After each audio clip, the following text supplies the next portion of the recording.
Philippine National Police Chief Jose Nartates personal na minomonitor ang sitwasyon sa EDSA kasunod ng emergency rally ng isang religious group. Pag-alerto itinaas sa full alert status. Pangulong Ferdinand Marcos Jr. kinansila ang mga lakad sa labas ng palasyo ngayong araw. Ang Pangulo patuloy na nakamonitor sa sitwasyon sa EDSA sa gitna ng rally. Senator Rodante Marcoleta naniniwala ang planado ang nakatakdang pag-aresto sa kanya dahil sa kasong plunder.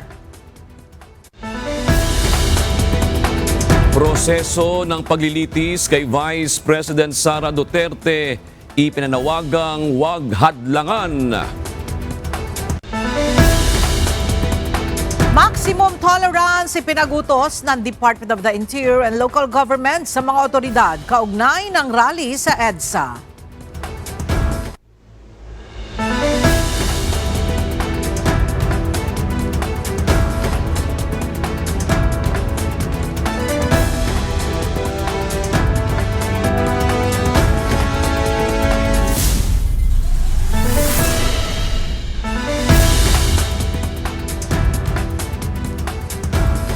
Magandang tanghali mga kasangbahay. Ngayon po ay araw ng Martes, June 30, 2026. Tayo po ay sabayang napapakinggan sa Radio La Verdad 1350, ang UNTV Radio. At una sa mga balita ngayon tanghali.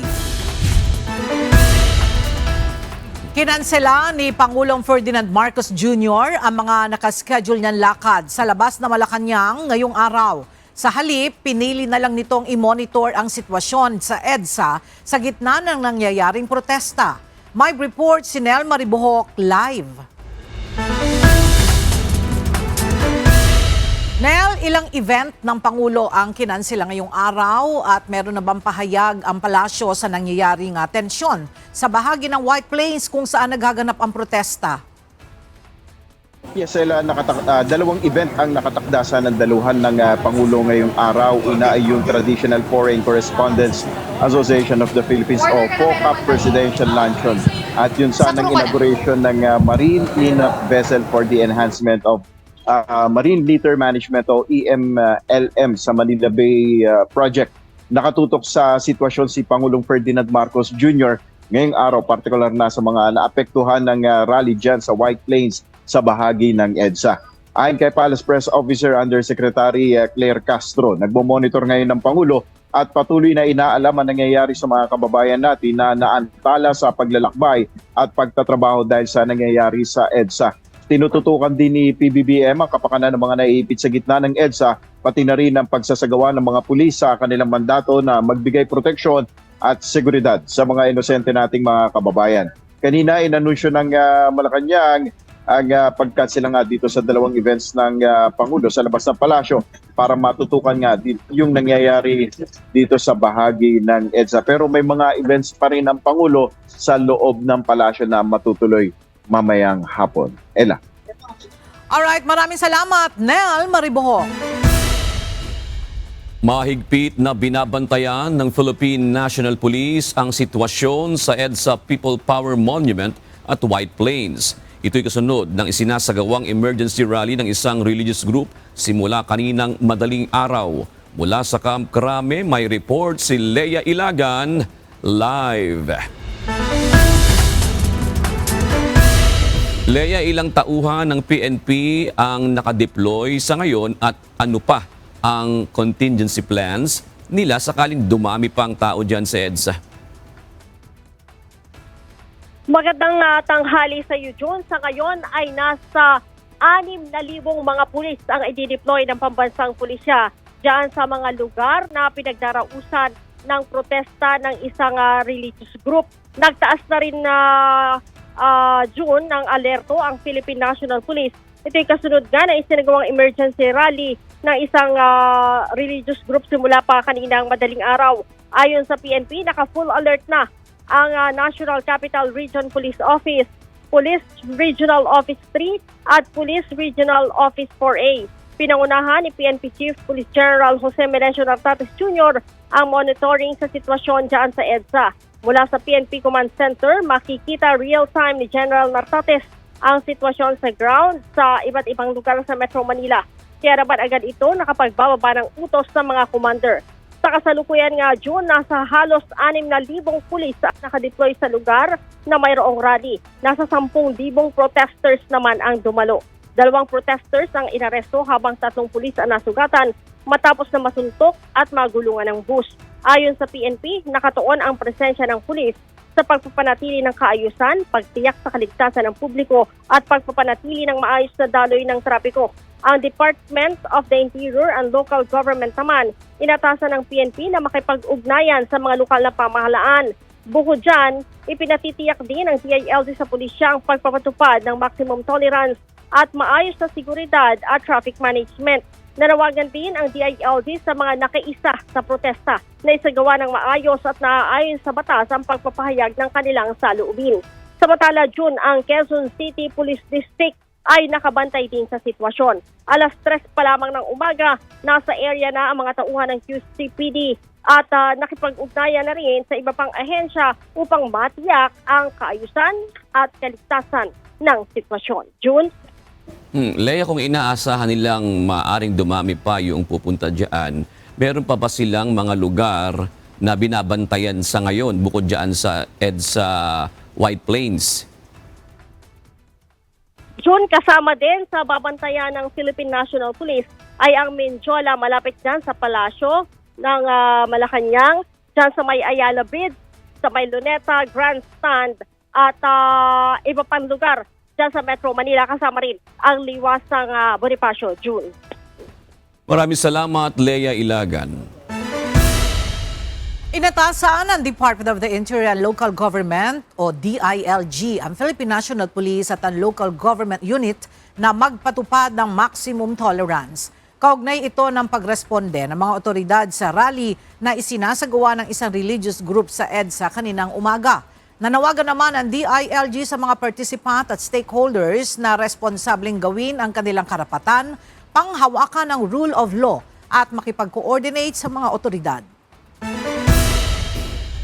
Tiniyak ng pamunuan ng MRT3 na tuloy-tuloy lang ang kanilang operasyon sa buong linya mula North Avenue Station hanggang Taft Avenue Station ngayong araw. Ito'y sa kabila ng rally sa EDSA People Power Monument na dinadaluhan ng libu-libong mga nagpoprotesta. Ang kanilang mga station personnel at security teams ay nakadeploy sa buong linya para panatilihin ang kaayusan, tiyakin ang kaligtasan ng mga pasahero at ang maayos na operasyon. Nagdulot ng pagsisikip ng trapiko ang pagtitipo ng isang religious group sa EDSA mula pa kaninang umaga. Marami sa mga motorista ang naabala at hindi nakaraan dahil naharangan na ng rallyista ang kalsada. Mula sa White Plains Avenue sa Quezon City, narito ang report ni Asher Cadapan Jr. live. Asher, sa oras na ito ay not passable pa rin ng EDSA at ilang kalsada sa paligid ng White Plains. Sa kasalukuyan ay bahagyan ng nadaraanan ng mga sasakyan ng EDSA, partikular na dyan sa may bahagi ng White Plains Avenue matapos nga itong harangan ng mga tao at bus ng mga grupong nagsasagawa ng kilos protesta sa lugar.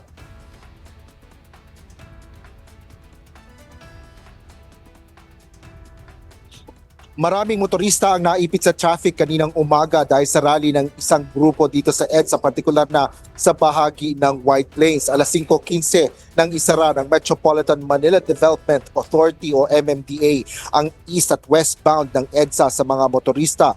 Ngunit pagsapit ng 6:00, binuksan ang isang lane ng EDSA White Plains northbound upang makaraan ang mga sasakyan. Hinatak na rin ng Metropolitan Manila Development Authority ang mga sasakyang nakahambalang sa EDSA. Ayon kay MMDA Chairperson Romando Artes, agad silang nakipag-ugnayan sa Philippine National Police upang ito ang mga private vehicles na illegal na nakaparada sa lugar. Binigyan diin ang ng MMDA ang citation ticket para sa mga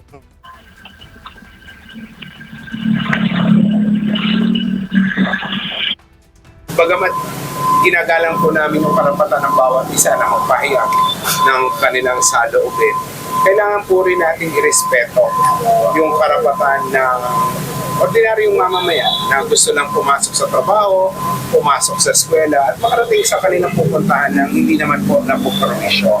So, yun po ay kailangan namin proteksyonan din. Gusto nito inayos ng MMDA ang barriers ng EDSA carousel sa lugar upang bigyang daan ang mga pribadong sasakyan at huwag nang humantong sa gulo ang pagsasaayos ng trapiko. Nahihirapan po kaming patabihin yung mga nagrarally ng mga tao, nagko-cross, humaharang. So instead po na baka magkasakitan pa, although ang instructions naman po ay maximum tolerance sa ating mga pulisan, na-move na lang yung barrier para hanggang doon na lang po yung limit ng mga rallyista para po yung mga sasakyan ay dire-diretso makadaan pa rin. Biniging linaw rin ng MMDA na wala rin koordinasyon sa kanila ang grupong kasalukuyang nagtitipon. Sa EDSA. Sa gitna ng sitwasyon sa EDSA People Power Monument, tiniyak ng Department of Transportation o DOTR na tuloy-tuloy ang operasyon ng EDSA busway at bukas ang lahat ng mga istasyon nito. Ng Ortigas northbound dahil sa isang lane lang ang nadadaanan ng mga sasakyan sa ngayon.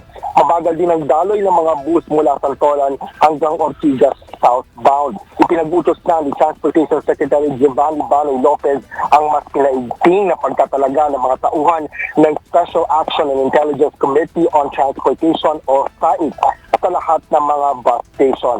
Samantala, tiniyak rin ng pamunuan ng Metro Rail Transit o MRT Line 3 na tuloy-tuloy rin ang biyahe ng mga tren. Sa kasalukuyan dito naman sa bahagi ng White Plains Avenue sa kabilang bahagi ito mula doon sa may EDSA. Dito din ay masikip na rin ang daloy ng mga sasakyan, lalo pat ilang bahagi ng White Plains Avenue ang may mga nakaparada mga sasakyan dito at dalawang o isang lane lang sa bawat direksyon ang nadadaanan hanggang nga doon sa may kalagitnaan ng White Plains Avenue at yan ay sarado na sa trapiko hanggang makarating ng EDSA. Mula dito sa Quezon City, balik sa'yo, Ella. Asher, nagkaroon ba ng libreng sakay doon sa mga motorista na naantala para sa pagpasok sa kanilang mga opisina?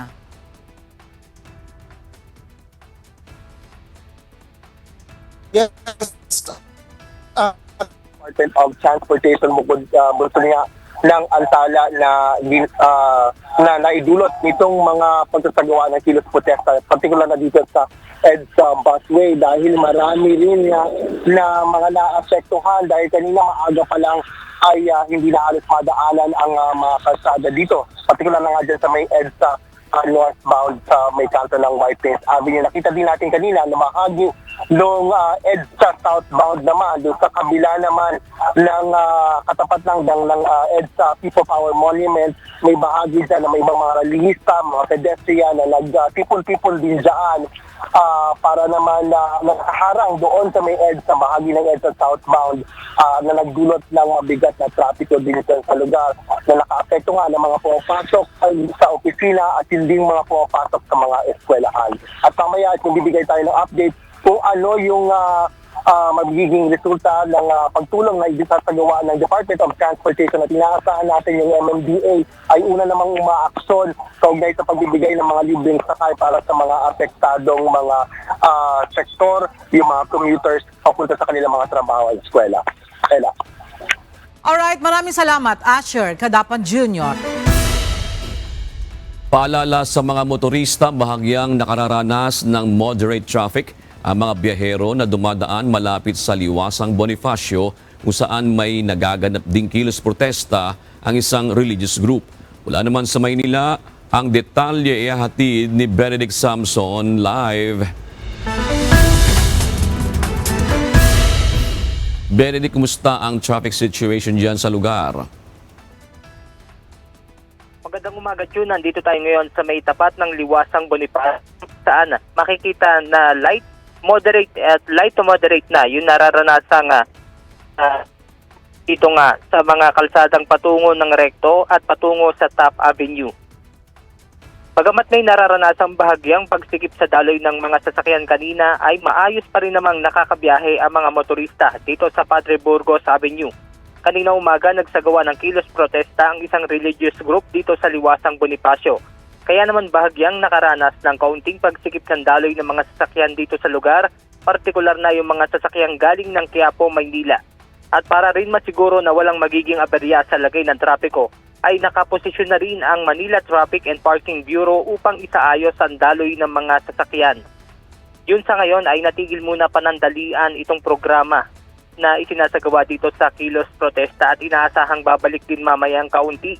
Kaya't payo din ng mga otoridad na habaan ng pasensya, lalo na nga kung dadaan dito sa bahaging ito ng Liwasang Bonifacio. At yan muna ang ating update mula rito sa Maynila. Balik sa inyo dyan, June. Benedict, ano ba ang tema ng kanilang protesta? O June, gaya ng nagaganap na kilos protesta doon sa White Plains, ay ganito rin yung panawagan ng mga nagsagawa ng rally dito sa Liwasang Bonifacio na panagutin yung mga dapat managot at yung mga kurakot ay dapat makulong. At meron din silang nilatag kanina na LED wall kung saan naka-hook up sila sa nangyayari doon sa White Plains, June.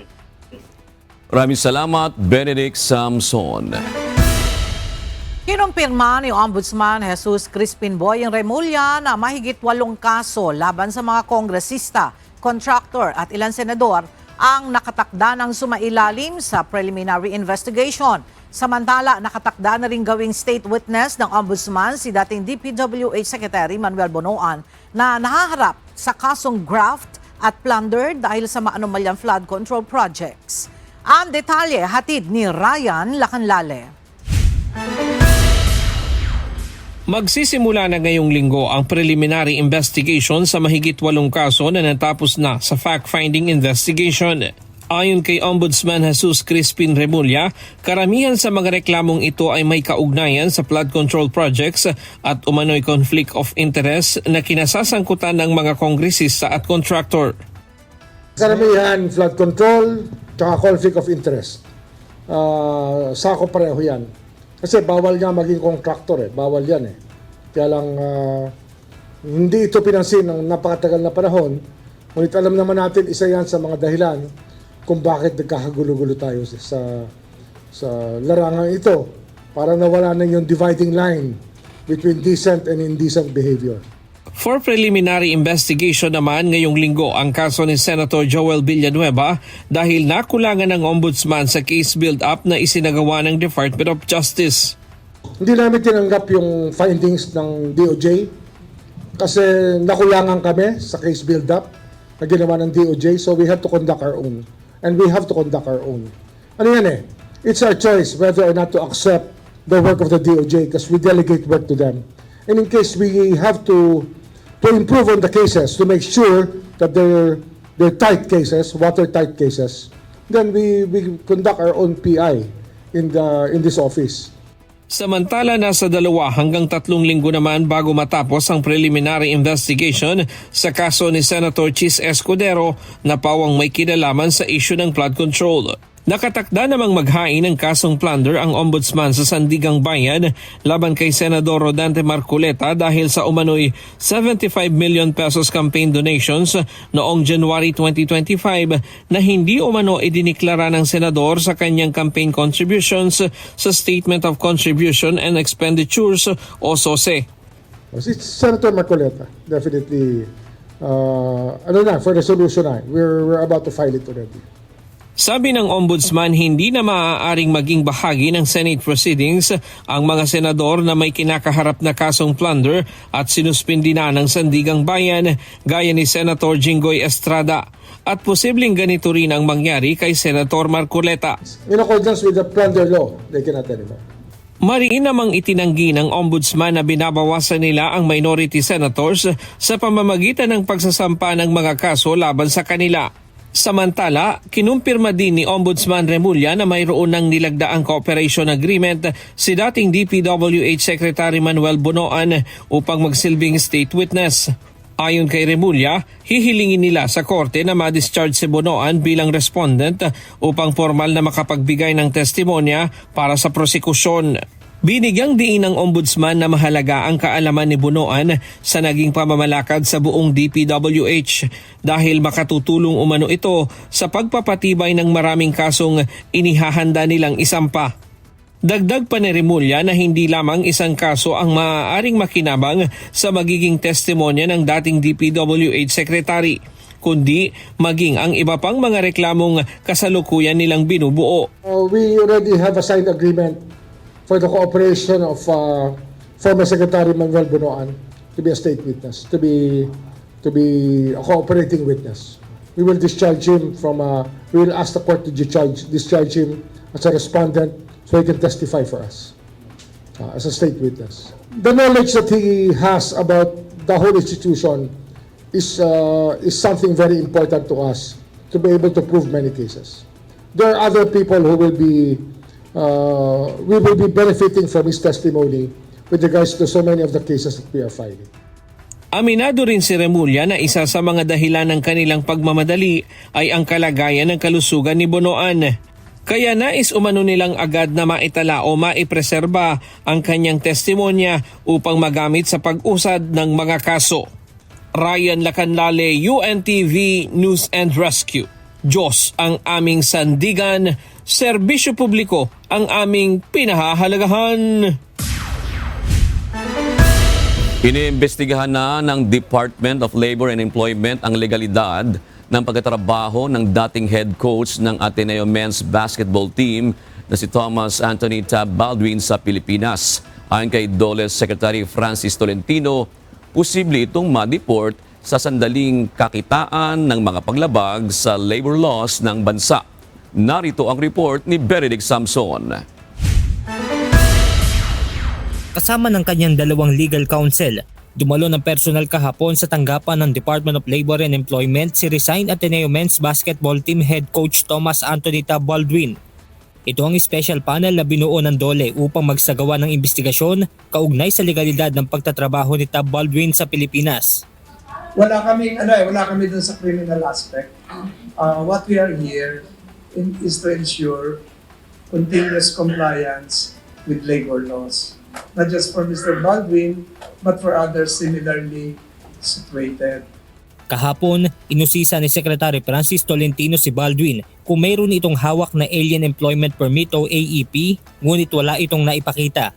Ayon sa DOLE, nararapat na mayroong hawak na AEP ang isang foreign national na magtatrabaho sa Pilipinas tulad ni Baldwin na isang American New Zealand citizen. At kung sakaling mapatunayan na may nalabag na labor law si Baldwin, maaari itong masampahan ng reklamo at makulong bago ito maipa-deport sa kanyang bansang kinagisnan. Meron kaming pwedeng enforce, meron kaming pwedeng i-file na case patungkol doon sa, meron kasing provision ng batas yung 3 months to 3 years imprisonment prior to deportation. Samantala, sa July 9 naman, ipinatatawag ng DOLE ang ilang Ateneo de Manila University officials, bunsod pa rin sa pag-iimbestiga sa kontrata ni Baldwin sa universidad. Sa naturang petsa rin pinagsusumite sa DOLE ng memorandum ang legal counsel ni Baldwin. Benedict Samson, UNTV News and Rescue. Diyos ang aming sandigan, serbisyo publiko ang aming pinahahalagahan. Manatili kayong nakatutok sa UNTV, magbabalik pa ang C-News. Umaabot na sa 9,000 miyembro ng isang religious group ang lumalahok sa rally sa People Power Monument sa Quezon City na nagsimula kaninang madaling araw. Ang detalye sa report ni Ryan Lacanlale, live. Ryan, kumusta na ang sitwasyon dyan? June, sa ngayon ay makulimlim ang panahon dito at kanina ay bahagyang umaambon. Pero yung sitwasyon dito medyo umupa na dahil nagkaroon ng tension kaninang umaga. Itong mga PNP, hinarangan na nila itong bahagi dito sa EDSA para hindi makatawid, hindi ma-occupied ng mga nagrarally itong buong EDSA. Kaya ngayon ay nakakadaan na sa magkabilang lane yung mga bus at mga sasakyan pero tigil isang lane lamang ang bukas sa north at southbound lane ng EDSA. As of 9 a.m., tinatayang nasa 9,000 na ang dumalo sa rally sa People's Power Monument ayon sa Philippine National Police. Biglaan ang isinagawang pagtitipon na tayo sa pulisya, wala itong permit. Dahil dito, 900 pulis ang idineploy upang tiyakin ang kaayusan at seguridad sa lugar. Ayon sa PNP, wala silang nakausap na organizer na maaaring makipag-ugnayan ang mga otoridad kaugnay ng isinasagawang rally. Naging mabigat ang daloy ng trapiko matapos sarangin ng tourist bus ang EDSA carousel na naging sanhi ng pagkaantala ng biyahe ng mga sasakyan. Sa kasagsagan ng sitwasyon, isang babaeng pulis ang naatrasan at naipit ng isang bus. Agad naman siyang isinugod sa paggamutan. Kalauna na inalis din ng mga pulis ang bus at humarang sa kalsada.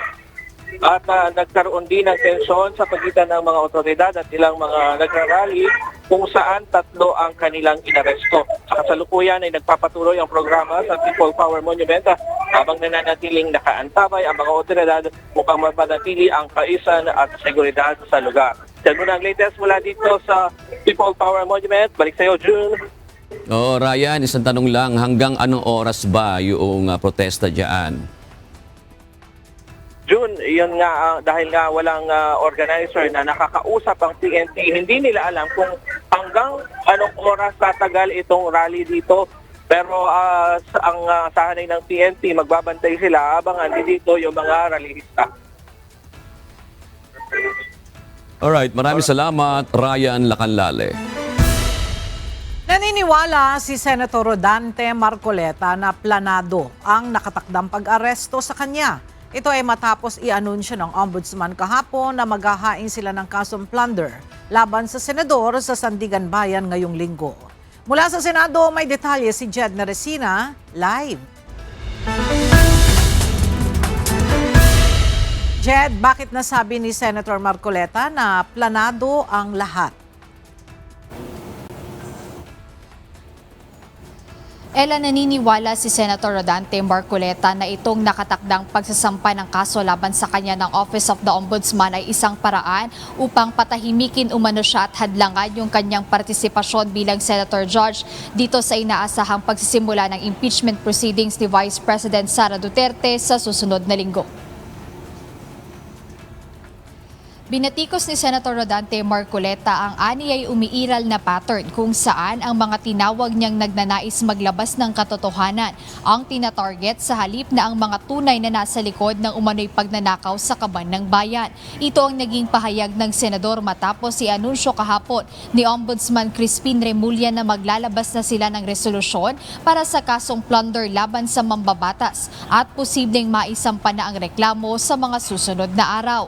Ayon kay Senator Marcoleta, planado umano ang nasabing hakbang na may kaugnayan din aniya sa nakatakdang pagsisimula ng impeachment trial ni Vice President Sara Duterte sa susunod na linggo.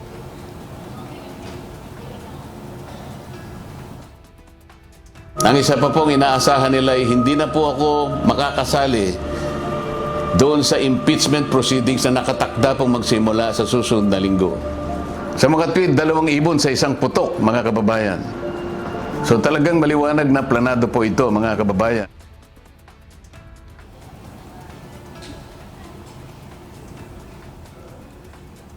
Dagdag ng senador, tila nagiging selective ang pagkakaso dahil sa kawalan umano ng pag-uusig sa mga tunay na may sala sa nangyaring malawakang korupsyon sa mga proyekto ng pamahalaan.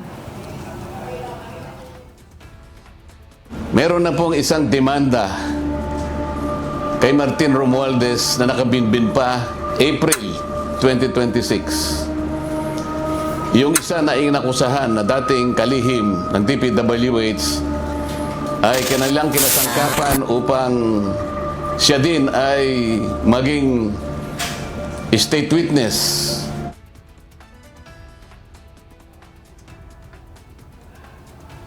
Sa huli, mensahe ng senador sa publiko na huwag pumayag na umano'y basta-bastang baluktutin ang katwiran, gaya ng tinawag niyang promotor nito na si Ombudsman Remulla. Sa kasalukuyan ay wala pang tugon ng Ombudsman kaugnay sa mga naging pahayag ng mambabatas. Ela, kaugnay nito, inaasahan nga sa susunod na linggo, which is sa July 6, ay magsisimula na yung impeachment trial proper dito sa impeachment case ni Vice President Sara Duterte. So inaasahan natin na 23 senador yung magpa-participate dito bilang 23 senators ngayon nakapanumpa bilang senator judge dito sa nasabing impeachment ng pangalawang Pangulo. Pero kung maaalala natin o magugunita na si Senator Jinggoy Estrada ay under preventive suspension. So ayan yung mga ilang bagay na aantabayanan natin sa kung ano rin yung magiging takbo ng paglilitis sa pangalawang Pangulo, oras na magsimula na nga ito sa darating na Lunes. Ayan muna update mula rito sa Senado. Balik sa inyo, Ella.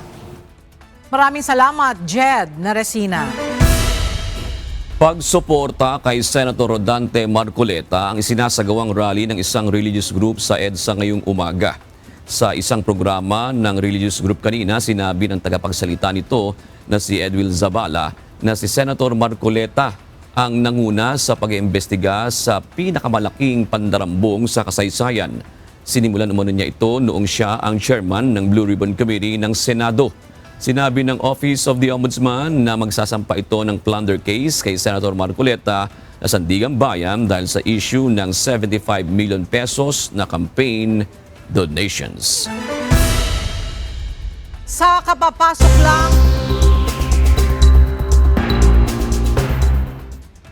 kapapasok lang na balita, magkakaroon ng dagdag na 85 pesos ang arawang sahod ng mga minimum wage earners sa National Capital Region.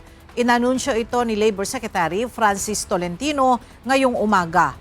Tinataya na sa 1.1 million na mga manggagawa ang inaasahang makikinabang dito. Abangan ang iba pang detalye sa Ito ang Balita mamayang alas 5:30 ng hapon. Sa iba pang balita, maaari pang madagdagan o mabawasan ang presyo ng mga produktong petrolyo ngayong araw ng Martes, June 30. Ito ay batay sa latest price adjustment range na inilabas ng Department of Energy o DOE. Simula ngayong araw, maaaring magpatupad ang mga gasolinahan ng rollback o maaari rin na magtaas ng presyo sa kada litro ng petrolyo depende sa kung ano ang aplikable sa bawat oil company. Para sa gasolina, maaaring mabawasan ng hanggang 10 sentimo o taasan ng halos 2 piso ang presyo ng kada litro nito. Habang naglalaro naman ang diesel sa mahigit pisong tapyas o hanggang halos pisong dagdag sa bawat litro. Samantala, ang kerosene naman ay mayroong nasa 80 centavos per liter na rollback pero posible rin na magkaroon ng 1 peso and 22 centavos na increase. Good news para sa mga mahilig magbiyahe. Inaasahang mas bababa pa ang pamasahe sa eroplano sa pagpasok ng buwan ng Hulyo. Sa pahayag ng Civil Aeronautics Board, dahil ito sa pagbaba ng fuel surcharge bunsod ng pagkakasundo ng Estados Unidos at Iran. Sa anunsyo ng CAB, mula July 1 hanggang 15, ibababa ang fuel surcharge sa level 9 mula sa level 12 na ipinatupad noong ikalawang bahagi ng Hunyo. Sa ilalim ng level 9, bababa ang fuel surcharge sa domestic flights sa 287 pesos hanggang 839 pesos mula sa kasalukuyang 389 pesos hanggang 1,137 pesos. Magiging 947.30 pesos hanggang 7,044.27 centavos naman ang magiging singil sa international flight mula sa 1,284.40 centavos hanggang 9,550.13 centavos. Samantala, nanawagan ng ilang House leaders na huwag hadlangan ang proseso ng paglilitis kay Vice President Sara Duterte. Sa gitna ito ng nalalapit na impeachment trial sa pangalawang Pangulo. Mula sa House of Representatives, may detalyeng hatid si Rosalie Cos live. May pinalabang trial days at order of presentation para sa impeachment trial? June, tiyak na yung July 6, 2026, 2 p.m. na paglilitis kay Vice President Sara Duterte. Isasagawa ito tuwing araw ng Lunes, Martes at Miyerkules. Subalit pagkatapos ng July 27, 2026, isasagawa yung impeachment trial tuwing Martes, Miyerkules at Huwebes, alas 3 ng hapon. Batay yan sa pre-trial order ng Senate Impeachment Court. 62 trial dates ang proposal ng prosecution, samantalang 30 naman ang para sa kampo ni VP Duterte. Unang tatalakayin yung article na umano'y ginawang matinding pagbabanta ni VP Duterte laban sa Pangulo, First Lady at dating House Speaker. Sunod ang umano'y maling paggamit ng confidential funds. Pangatlo naman yung umano'y panunuhol at huli yung hindi maipaliwanag na kayamanan ng pangalawang Pangulo. Panawagan ng House Deputy Speakers na sina La Union 1st District Representative Paulo Ortega at Zambales 1st District Representative J. Kong Hoon ay hayaang mailahad ang ebidensya laban sa Vice Presidente. Ayon kay Representative Ortega, hindi dapat mahadlangan ang proseso. Nasa katotohanan anya ang ebidensya at hindi dapat mapalitan ng ingay o politika ang proseso. Ayon naman kay Zambales Representative Kong Hoon, hindi para sa anumang political group, kampanya sa social media o public relations effort yung pinal na pasya kaugnay ng paglilitis kay VP Duterte kundi sa impeachment court na didinig ng mga ebidensya ng magkabilang kampo. Balik sa iyo, June. Maraming salamat, Rosalie Coaz. Nilinaw ng prosecution panel na wala pa silang naging komunikasyon kay dating Davao City Court Sheriff Abe Andres na nabalitang sinapak ni Vice President Sara Duterte nang ito ay alkalde pa ng lungsod. Pagbibigay diin ng prosecution panel, nasa kanilang pagpapasya kung sino ang tatawaging testigo sa impeachment trial. Ayon kay House Prosecution Panel member at Bicol Saro Party List Representative Terry Ridon, hindi requirement na magkaroon ng komunikasyon o ugnayan sa isang individual bago ito makasama sa mga testigo.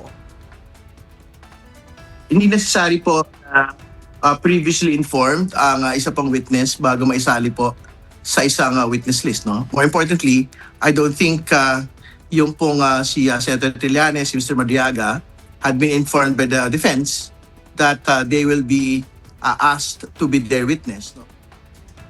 Paliwanag naman ni Akbayan Party List Representative Shell Jokno, bahagi ito ng pag-iingat ng prosekusyon upang matiyak na walang magiging issue ng panghihimasok o pag-iimpluwensya sa mga testigo.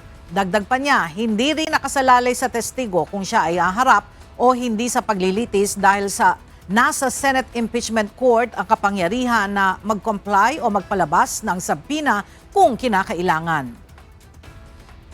Well, on the one side, we want to make sure that walang magsasabi na ini-influensyahan namin yung mga testigo.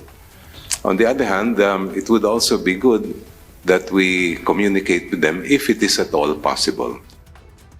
Una nang naglabas ng pahayag si Andres na ayaw nitong madamay sa anumang usaping pampolitika. Puspusan na ang paghahanda ng Senado para sa impeachment trial kay Vice President Sara Duterte. Kahapon, June 29, nailabas na ang pre-trial order para sa paglilitis. Ang detalye mula kay Jed Neresina.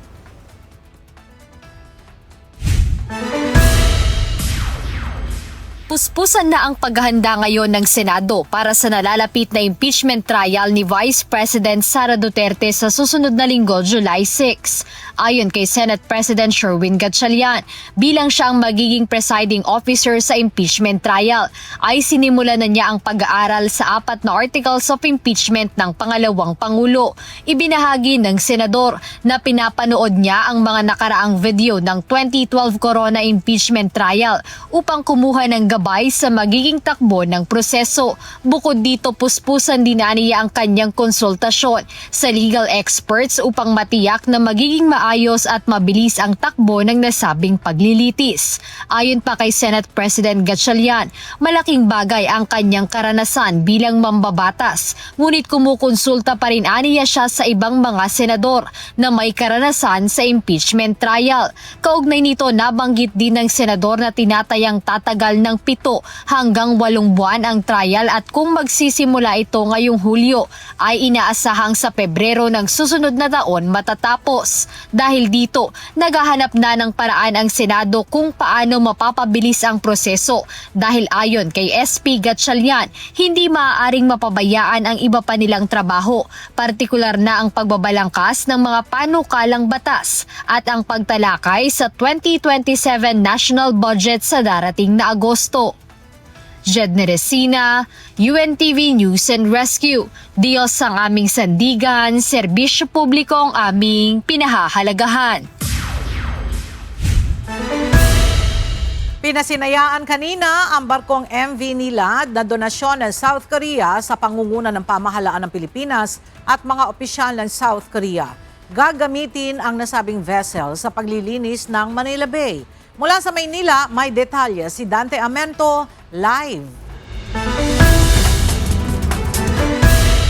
Dante, ano ang kapasidad niyang barko pagdating sa paglilinis ng karagatan? Magandang tanghali, Ella. Bawat operation kaya ng barkong MV Nilad na makakolekta ng 10 tons ng marine litter o mga basura sa dagat. Inaasahan din na makapag-operate ang vessel ng 300 hanggang 400 oras kada taon. Pinangunahan kanina ng mga opisyal ng pamahalaan mula sa Department of Environment and Natural Resources o DENR, Philippine Coast Guard o OPCG, DOTR at mga opisyal sa South Korea tulad ni Ambassador to the Philippines Lee Sang-hwa ang inaugurasyon ng barkong MV Nilad sa Maynila. Layo nito na lalo pang paigtingin ang rehabilitasyon ng Manila Bay. Ang MV Nilad ay isang marine cleanup vessel na donasyon mula sa pamahalaan ng South Korea sa pamamagitan ng Korea International Cooperation Agency. Ang barkong ito na may habang 25 metro at bigat na 101 tons ay idinisenyo para sa patuloy na paglilinis ng mga lumulutang na basura at mabilis na pagtugon sa mga oil spill gamit ang mga kagamitan gaya ng trash skimmer at oil boom.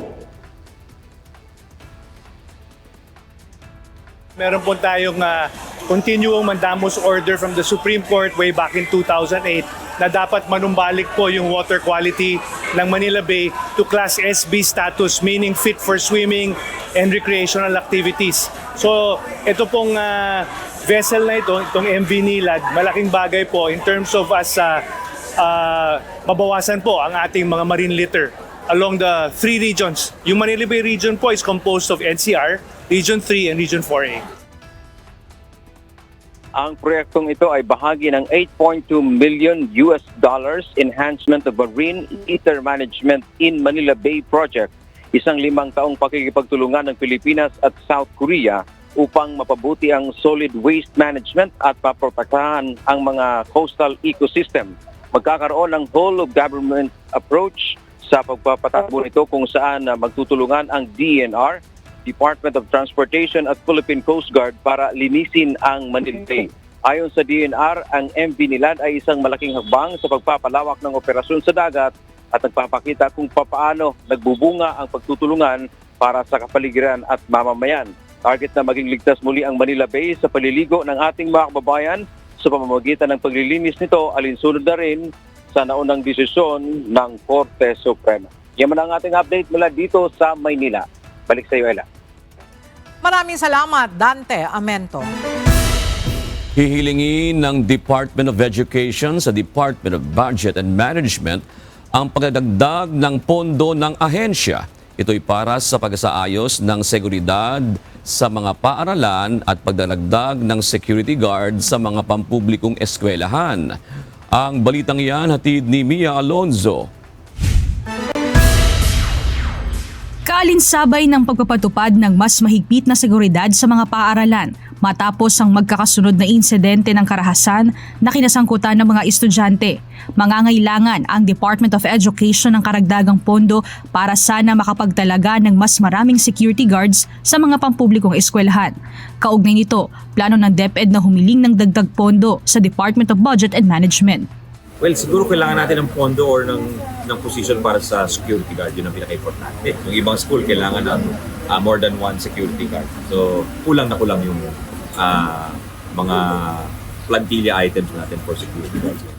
Ayon kay Education Secretary Sani Angara, bago pa siya maitalaga sa pwesto ay sumailalim sa nationalization ang sistema ng mga security guard sa mga pampublikong paaralan. Dahil dito, inalis ang karamihan ng mga posisyon at humigit kumulang na nasa 200 lamang na security guards ang natira kahit nasa 48,000 aniya ang bilang ng mga public school sa bansa. Ayon sa kalihim, layo ng hinihiling nilang budget na magkaroon ng karagdagang plantilla positions para sa mga security personnel. Sa ngayon, patuloy ang pag-iikot ng ahensya sa mga paaralan upang magsagawa ng school safety audit upang manumbalik ang ligtas na kapaligiran para sa mag-aaral. Ibinahagi rin ng DepEd ang iba't ibang mga hakbang at pagtutulungan ng mga lokal na pamahalaan, mga guro, magulang at pribadong sektor upang mapaigting ang seguridad sa mga eskwelahan. Kabilang dito ang pagdodonate ng mga metal detector ng ilang pribadong sektor sa Tacloban City School Division Office. Nakiisa rin ng mga Parent-Teacher Association sa Maasin Central School sa pamamagitan ng pagkakaloob ng mga CCTV camera at metal detector para sa paaralan. Samantala, nagsagawa naman ng fundraising activity ang ilang paaralan upang makalikom ng pondo para sa karagdagang mga hakbang sa pagpapalakas ng seguridad. Habang nag-audit tayo ng pangangailangan ng mga schools, inobserbahan din natin yung mga eskwelahan. Number one priority dapat yung safety. Kasi, di ba, kahit maganda yung tinuturo natin, kung feeling naman ng mga magulang o mga estudyante, hindi sila safe sa eskwelahan, mahirapan din natin. Mia Alonso, UNTV News and Rescue. Diyos ang aming sandigan, serbisyo publiko ang aming pinahahalagahan.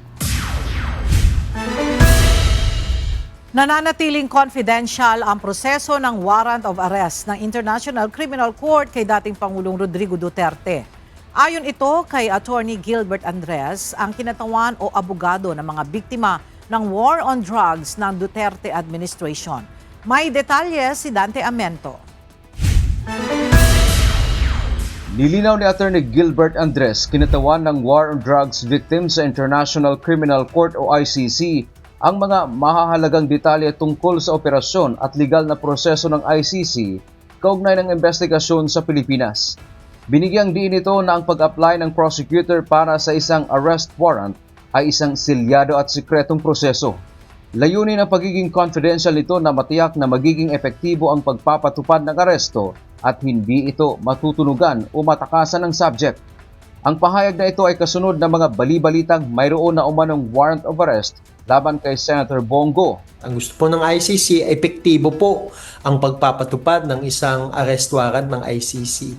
Kaya sekreto po ito, wala pong nakakaalam niyan unless po naipadala na po sa kinaukulang sangay ng gobyerno. At actually, mga biktima, ini-expect nila kung anumang ICC arrest warrant ang matanggap ng ating gobyerno, sana po efficient, effective po nilang ipatupad po ito at wag na po itong isiwalat sa publiko kung hindi naman po makakatulong. Kaugnay nito, pinabulaanan din ni Attorney Andres ang kumakalat na balita na ipinag-utos umano ng ICC na i-freeze ang mga bank account ni dating Pangulong Rodrigo Duterte. Giit ng abogado, wala itong katotohanan at pawang fake news lamang. Paliwanag nito, batay sa submission ng kampo ng dating Pangulo, ang trial chamber ay nagpapahintulot lamang na i-freeze ang anumang perang nakuha mula kay FPRRD noong siya ay arestuhin at hindi dito kasama ang kanyang bank account. Inutusan din ang registry na gumawa ng inventory o listahan ng mga gamit na nakuha mula sa kanya para sa proteksyon at preservation ng ebidensya. Sa filing po ng defense noong June 26, 2026 na public redacted version sa paragraph 3 po, the trial chamber granted the prosecution's request to freeze any money that had been seized and further ordered the registry to provide an inventory of the items obtained from Mr. Duterte upon his arrest. So ito po yung presumably yung maning dala po actually ni Mr. Duterte. Hindi po ito freeze order sa anumang pong bank accounts po ni Mr. Duterte. Mali po yan. Dagdag pa nito, ang ICC registry ay nagsisilbing neutral na organ na nangangalaga sa mga detainee at kanilang mga gamit upang matiyak ang maayos at patas na proseso.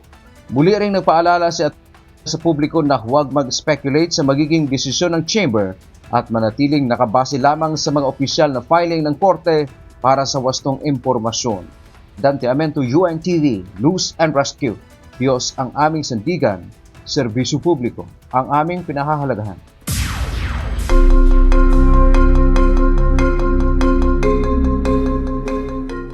Tatlong Ukrainian national kabilang ang isang bilyonaryong oligarch na tumatakas mula sa digmaan laban sa Russia ang malubhang nasugatan matapos sumabog ang isang bomba sa loob ng Sands Palace apartment block bandang alas 9 ng gabi nitong Lunes. Kinilala ng local media ang isa sa mga biktima bilang si Vadim Ermolaev, isa sa pinakamayamang tao sa Ukraine. Kasama niya ang kanyang asawa na iniulat na naputulan ng mga paa dahil sa lakas ng pagsabog at isang 13 taong gulang na batang lalaki na natagpuang duguan sa sahig. Ayon sa mga kuha sa CCTV, ang improvised explosive device na puno ng nuts at bolts na nakalagay sa isang backpack ay iniwan ng isang lalaking nakasuot ng itim na sombrero, tracksuit top, puting pantalon at sapatos. Patuloy ang manhunt ng pulisya sa Monaco para sa sospek. Nananatiling kritikal ang kalagayan ng mga biktima. Naglabas ng matinding pahayag si United States President Donald Trump laban sa mataas na presyo ng gasolina sa bansa.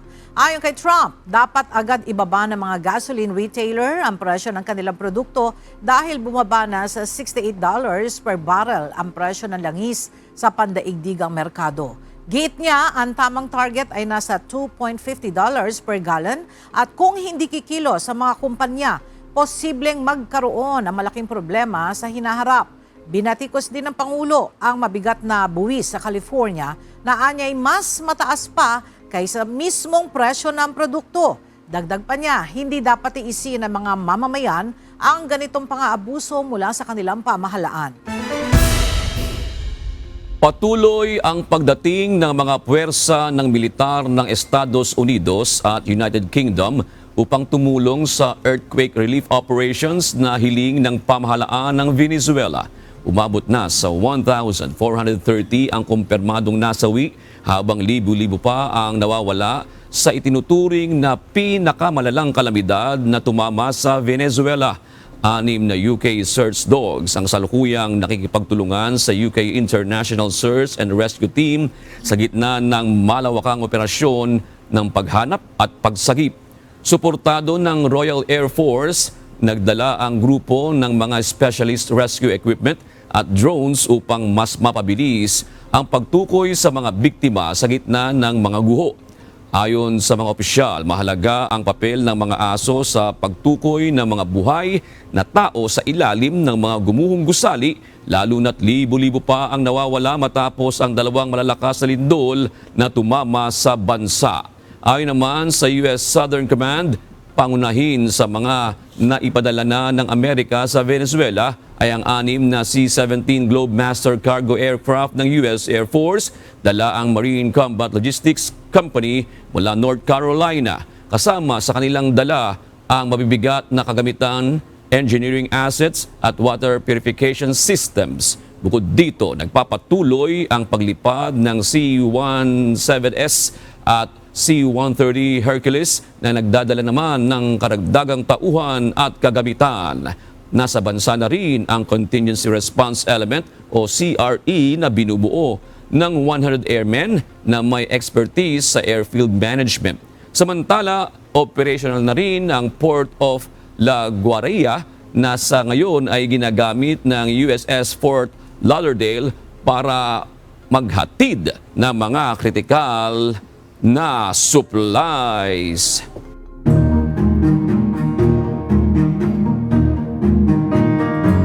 Pinalala pa ng fish kill ang kinakaharap na hamon sa kabuhayan ng mga residente sa paligid ng Magat Dam. Sa isang barangay sa Ifugao, nagdeklara na ng state of calamity ang mga opisyal matapos malubhang maapektuhan ang kabuhayan ng mga mangingisda at fish farmers dahil sa patuloy na pagbaba ng tubig sa dam. Alamin natin sa balitang yan ni Grace Doctolero, live. Grace, ano ang pinakamalaking epekto ng fish kill at pagbaba ng tubig sa mga residente ng Barangay Halag? Pinakamalaking tinamaan dito ang kabuhayan ng mga residente dahil halos wala nang naiwang isda sa fish cage. Dahil dito nagdeklara na ng state of calamity ang barangay Halag sa bayan ng Aguinaldo, Ifugao, habang umaasa ang maapektadong mangingisda at fish farmers na agad makatanggap ng tulong mula sa pamahalaan. Lubhang apektado ang barangay Halag sa bayan ng Aguinaldo, Ifugao matapos halos maubos ang mga tilapia sa mga fish cage at kahit ang mga nasa labas nito dahil sa patuloy na pagbaba ng tubig sa Magat Dam. Ayon kay Barangay Captain Avelino Liquian, halos 6 na po hanggang 70% ng mga residente sa kanilang barangay ang umaasa sa pangingisda at fish cage operation kaya malaki ang epekto ng nangyaring fish kill. Ay halos 60 to 70% ang population po namin dito sa Barangay Halag ang naghahanap buhay dito sa may Halag Riverside doon sa sinasakupan po ng Magat Dam.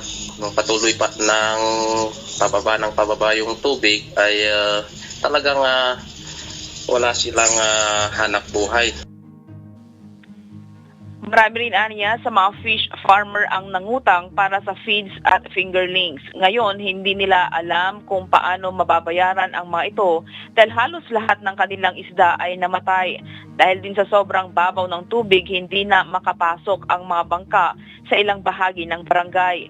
Dahil dito napipilitan ang mga residente na maglakad ng malayo sa putik para makapamili ng pagkain at makapasok sa paaralan. Opo ma'am, kasi talagang hindi makakapasok yung mga bangka doon, lalong-lalo na sa Halag 4 at Halag 3 kasi talagang wala nang halos tubig doon. Dahil sa hirap sa biyahe, pinaghahandaan na rin ng mga guro ang paggamit ng modules at pagbisita sa mga mag-aaral upang hindi maputol ang kanilang pag-aaral. May mga fish farmer din na maasa sa halos 1 milyong piso ang tinatayang pagkalugi matapos abuti ng fish kill ang mga tilapyang malapit ng anihin. Umaasa naman ang mga residente na agad makarating ang tulong mula sa pamahalang lokal at iba pang ahensya upang makabangon sa kanilang kabuhayan.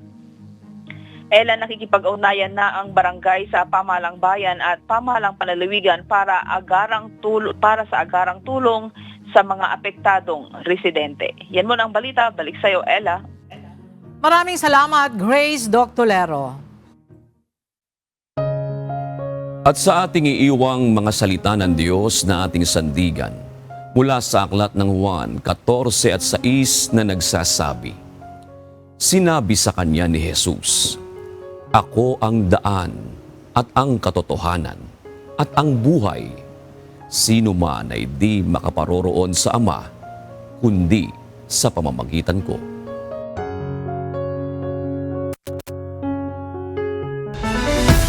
At yan ang mga balitang aming tinutukan at inaksyonan dahil sa aming pagbabalita, una ang pagkalinga sa kapwa. UNTV CNews, may balita saan mang panig ng daigdig. At dito sa UNTV, Diyos ang aming sandigan, serbisyo publiko ang aming pinahahalagahan. Magandang tanghali po.